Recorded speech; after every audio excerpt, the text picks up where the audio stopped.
Hey everybody, welcome back if you've been here before. To all the first timers, thank you for visiting, and I hope you stay, and I hope you come back, and I hope you subscribe, and I hope you like, and I hope you comment, and I hope you share. Do everything. Anyway, I am Courtney, and usually, like, if you look at my old videos, I'm usually doing some goofy like skits, but today I want to talk about something else, and I want to make a candle with you. So what we're going to talk about today is depression. How do I deal with it? How do I deal with anxiety? And I was also diagnosed with bipolar disorder too. So we're going to talk about that just a little bit. Nothing big, nothing major. I'm not a medical professional or anything.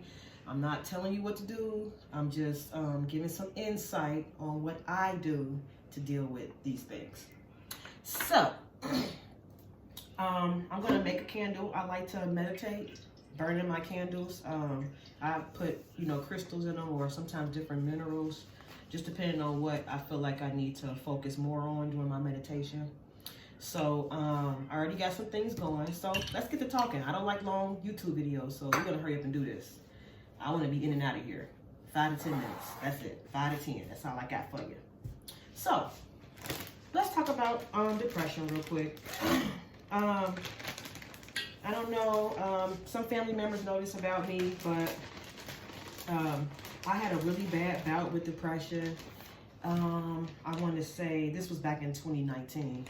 So, I did voice to a relative that I needed some help, and they took me to the hospital. I was evaluated, and eventually the doctors were like, we're going to send you to a facility. Now, I really didn't understand what was going on, but, I was just having a hard time, and I really, I wanted to end my life, honestly, and I had a plan of motion is what they call it. Not a plan of motion, but a plan of action. So I was ready to get it going. But thank God I did ask someone for help, and I did get the help that I needed. But I went to the hospital. This was on a Saturday. It was also my birthday. Saturday morning, I was transferred to a psychiatric facility, and I got there Saturday afternoon, really early, maybe at noon. And the doctor was like, you're going to be here, or you're on a 72-hour hold. But the 72 hours doesn't start until Monday. So I was like, oh, shit.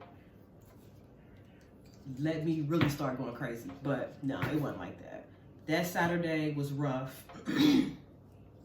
I think throughout that whole day, I didn't eat or drink anything. I laid in the bed, and I just cried. My bed was facing the window, and I just was like, where am I? Crying. I cried that entire day. I slept pretty good, considering what was going on. I did sleep okay. But the next day I woke up. It was a Sunday. It wasn't a whole lot going on. No doctors were there. They kept telling me, you need to go do some group activities. And I was just like, bro, leave me alone. Don't talk to me. So I stayed in the bed that day too. I stayed in the bed all day Sunday. And I think I did start reading a book or something. I don't know. It's kind of really hazy when I really think about it right now. But I just went on it. That was Sunday. All I cared about was, when was my 72 hours going to start? That's all was on my mind. I didn't care. I didn't even realize I had a roommate until Sunday night. She was in there crying too, but I was so in my own world. It didn't even matter. But anyway, Monday came. They gave me medications. I wasn't really feeling it. I really don't remember what they gave me, but I do know for a fact that it had me very hyper, very jittery, very all over the place. I did not like it at all. And I know that the doctor knew that as well. Like, okay, she ain't feeling this. And I just wasn't feeling it at all. I was like, that's how I sounded in my head. Just everything was real fast. I was shaky. I was like, man, what the heck is this? That was Monday. I did eat breakfast, I think. I didn't eat anything else. I didn't drink anything else. I sat in my room and I read some books. On Monday is when me and my roommate started to talk a little bit more. And she was just basically like, yeah, I've been in here before a few times. This ain't the first time I've ever thought about killing myself. And she was like, you're going to have to just go to some group sessions. You're going to meet with some people. And, you know, she was actually really cool. You know what? Honestly, like, considering what was going on, I was really placed in the right I was in the right spot that I needed to be. She was the perfect roommate for me. We were actually going through the same exact thing, and that was really made me feel a lot better about the situation, because I was just feeling alone. Like, I couldn't talk to nobody. Nobody could relate to me is how I was feeling. But I was definitely wrong. It was like, on that floor, I think it was about 30 of us, but like half of them, we all was going through the same stuff. Well, it made me feel a little bit better. So my Monday was okay. The Tuesday came around, they changed my medication, but I still felt the other medication in me, so I was still jittering all over the place. But I got to speak with a social worker, and we were trying to, I was not a good participant, honestly. She was trying to help me figure out, why is this happening? Why are you feeling like you need to kill yourself? And I honestly just did not trust her, and I did not want to talk about it. But I knew deep down what I had been going through and what I was feeling, and I just didn't want to tell her, honestly. But then they started talking about the bipolar disorder that they were saying that they're pretty sure that I had, based on all the different the questions that I answered, and just what I was exhibiting before it led up to the day of me going to the hospital. And I accepted it at first, but you know what? I honestly, once I really came home and I got to sit and think about it, I was like, you know what? I'm just dealing with past traumas. I'm not even dealing with it. It's just there. And to me, that's what the bipolar is in my situation. And I need to figure out a way to deal with it and make my life better and heal from it, whatever it is. And it's personal. It's definitely childhood trauma, maybe a little bit of adolescent, maybe a little bit of early adulthood, but it needed to be handled. And so I was in that facility for 4 days. They let me out the day before Thanksgiving. And I was just thankful. I was so thankful. I was so happy. It was the best thing in the world, because I knew then, I was like, you know what? It's time for me to get on this road to healing. And I knew it wasn't going to be an easy road. The hardest thing was dealing with myself. So a lot of people might say, such and such did this to me, they did this to me, and everybody against me. But in most of our situations, definitely in mine, it was all me. Everything. Mostly everything. And I was just like, what can I do to make this better? So anyway, that was the end of 2019. Here comes 2020. The daggone pandemic gets here. So I started feeling myself going back to that dark space, because, you know, we was all under lockdown and everything was just, it was a depressive state for the entire world to me. So I just kept like saying to myself, like, man, if you're gonna go back into this spiral, so what you gonna do? And I didn't know what to do. I didn't have no answers. I didn't know what I was gonna do. I didn't know anything. But the crazy thing that happened was, I'm gonna put some lavender in this candle. Need a lavender. You don't need that much, because I'm only gonna do this little tin can right here, so you don't need a whole lot of oil with this. It's only 8 ounces of wax that I'm putting in here. But anyway, you know, I was thinking, like, you know, what am I gonna do so that I don't go back to that dark space? So, crazy thing happened. I ended up getting COVID, and it took me down for about 2 months. So I got it in May 2020, and I didn't really feel good, literally. I got it early May 2020, like the first day. I didn't feel better until like mid-June, I guess.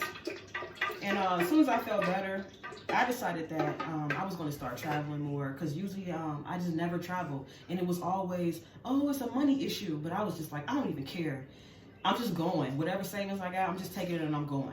So I did it. And I went to a couple different states.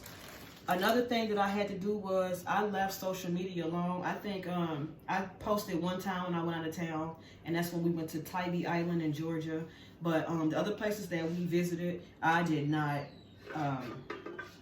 I didn't even bother with social media and taking pictures and all that stuff. It's all in my head what happened, and it was beautiful.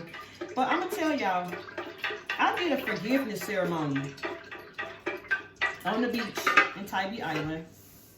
And I woke up really early in the morning. My kids were, and everybody was still sleeping in the hotel. And I had like, where is it? I had like a glass bowl, something like this. I had my lighter, and I had written on a bunch of little sheets of paper. They were smaller than this, like something like a sticky note. All the people that I wanted to forgive, and most of the papers that I had were me forgiving myself for things that I had done to other people, to myself, just out in the universe, period. And my issues were within myself. It was guilt. It was a lot of things that I was feeling bad for. That was contributing to my depression, anxiety. So everything that I wanted to say, I would say it out loud. I forgive, blah, blah, blah, blah, for blah, blah, blah, blah. I'm releasing this from my spirit. And I would burn it inside of the glass bowl. And I did that. I had to have about, I don't know, maybe 10, 15 papers. Just things that was just stupid that people don't even know. You know what I'm saying? Like, they didn't even know they did it to me or I did it to them. But it made me feel good. And once I left the beach, I just felt like, so that was one thing. And I started back meditating and finding me some peaceful hobbies to get into. So I got into the candles. I started doing more art, making bracelets, and I think I'm gonna start like writing little short stories. So just finding some peaceful things to do. I like to take walks. I used to work out a lot, but I don't really do that too much. So taking a walk is just a nice one. It's good for me because it's a nice fresh breath of air. Try to maintain good, healthy relationships with friends, family members. And I spent so much since the pandemic. Like, I've been able to spend so much time with my kids. Like, and that was another thing. Like, it felt like the pandemic kind of slowed down my world. I don't know about anybody else, but the hustle and bustle, everybody was forced to just kind of calm down for a second. So that, I really needed that. It helped a lot. Some other things that I do to help me when I feel like I'm getting into that state is I don't get on social media. I might take a little break, and I don't listen to certain music. Some music, I just be like, get that shit away from me. Don't play it near me in my car, on my phone. It just, the vibrations just don't sit well with me. So certain music, certain artists, I just refuse to listen to. And as far as the bipolar disorder, as I was saying earlier, trying to tackle the past traumas and speaking with the people, even if they feel like they didn't do anything wrong to you or they never gonna apologize, I had to just not worry about that. All I felt like I had to do was tell you how I was feeling, and now you know. I think we all get bent on somebody hurting us and they have to apologize or they have to pay. I don't even care. Just, you know what it is, and that's that. And then because you can't change nobody. You can only change how you deal with the person. So I just had to figure that out. But those are just some things. I'm going to be pouring this candle now. I know I really didn't get to show y'all nothing, but oh well, I will eventually. So I'm going to pour this candle. Make sure that the temperature is low enough. But anyway, candles and art, I turned it into a business. My business is called The Crafty Courtroom. So I sell on Etsy, and it's doing okay. So I was like, I just needed more to do. So I just thought I'd get my YouTube channel back popping. Hopefully I get enough subscribers. And you know what, I don't even care. I got like 17 subscribers right now. I appreciate y'all. I love y'all. So, the numbers don't mean nothing to me is what I'm basically trying to say. Yes, it's a good thing, but I know it also comes with other stuff, and I'm just not that pressed. I'm just not that pressed. I never have been. So this candle, it will be completed. I am going to, so it's got lavender in here, but in the candle, I'm going to add some rose petals and lavender. Rose petals and lavender, and then I have some clear quartz that I'm going to add to it. I don't have any really big chunks of clear quartz, but I'm just going to use what I have for right now. The reason why I chose clear quartz is because it is considered the master healer. So if you're looking for like balance, concentration, memory, immune health, clear quartz crystals is what you need. And mainly because it absorbs, it stores, it releases and regulates energy. And so I love to meditate with a candle with clear quartz burning. I love it. It just makes me feel better. So I'm gonna pour this.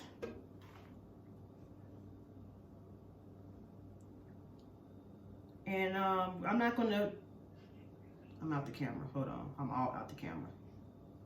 Y'all gonna see me. Oh no, y'all gonna see me. Hold on. So you're not gonna really get to see me finish it, but I made one right before this video and it is completed, and this is what it looks like. I love it. I got the rose petals, I have the lavender on the other side, and I have my clear quartz crystals in the middle. And it smells good. This one has like a little bit of rose and lavender scent in it. And I'll be making more of these, and they will be on my Etsy shop.